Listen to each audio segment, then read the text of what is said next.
You know the story. Peter gets out of the boat and for a moment he walks on the water. But then you also know that he gets distracted by the circumstances, the wind and the waves, and he begins to sink. Now, for many, that's the part of the story they focus on, but I think that misses the point.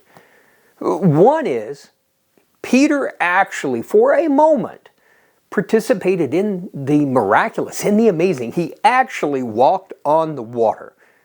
And what we also see is, when he began to sink, Jesus immediately responded, reaches down and pulls him up. But he also responds with a challenge. Where was your faith? In other words, what we see is Jesus actually wanted him to succeed. Now, we live in a time when so many believe that God can, and you can fill in the blank there, do the amazing, do the miraculous, heal, transform situations, whatever it is. They believe he can, but they're not convinced he will. And one of the great truths is our expectations drive our experience.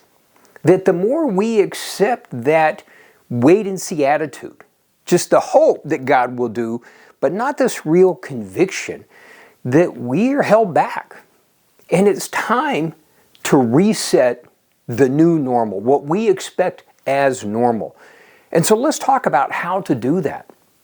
Now, the disciples had a massive advantage because they actually saw Jesus on a routine basis heal, do the miraculous. And Jesus delegated that authority to them and to us. And he actually gave the mandate that we were all to do greater things than he did. But somewhere along the way, we've kind of lost touch with that. And so how do we set a new normal? Well, it's also remembering that even though the disciples had this great advantage of being with Jesus, Jesus actually said to Thomas, hey, okay, you believe because you saw, but blessed are those who believe who haven't seen. That's you and I, the ones who are called to a different type of faith. But back to resetting a new normal. It's never too late and it's never too early to change what's normal. And normal is what we get used to. It's what our expectations revolve around.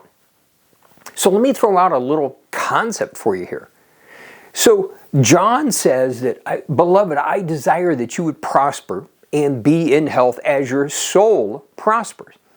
Now, I always had this impression when I was young that was as we have some kind of perfection, that we have this blameless life, as our soul is prospering, that the desires, the rest of our life would prosper too. But the reality is that word soul actually means our mind, will, and emotions, or to put it simply, our thinking.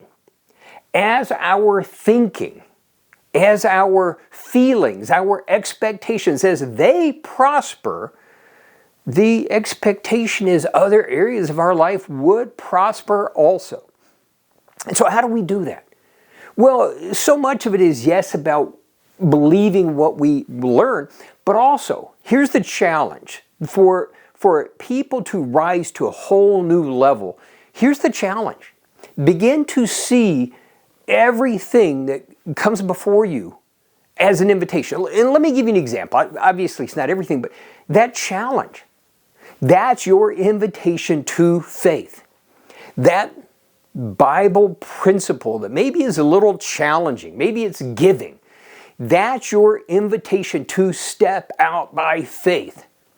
How do we set a new normal? The new normal is not waiting to be convinced, but literally and this is not even about how we desire to see God's blessing, His power released. But for the moment, let's forget that. Let's just focus on you and I. In this resetting a new normal, that it would become normal for us, that every time we see that challenge, that invitation, that our immediately response is to embrace it. That we would begin to make sure that we are stepping out by faith. We would be the ones who would be the difference makers. That true faith isn't passive. Going back to the story of Peter and why I started with that, one of the things that's always impacted me so profoundly about that story is everyone else desired to stay comfortable in the boat. The wind and the waves were tumultuous, and they were just waiting for Jesus to get there. Jesus, who is walking on the water, to get in the boat and make everything okay. But Peter was impetuous. He was bold, but he did so in authority. He didn't just climb out of the boat. He literally asked Jesus for permission. Call me to you, which he had.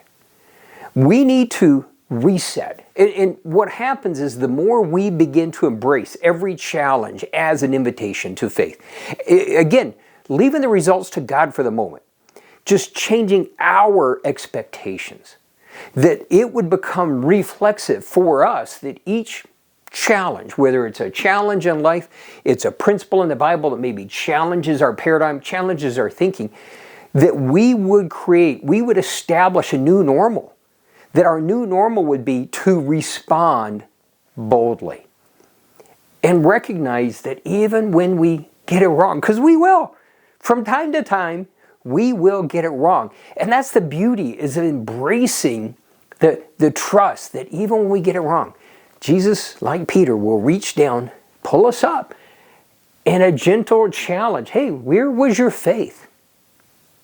Use this opportunity to set a new normal. Hit that reset button.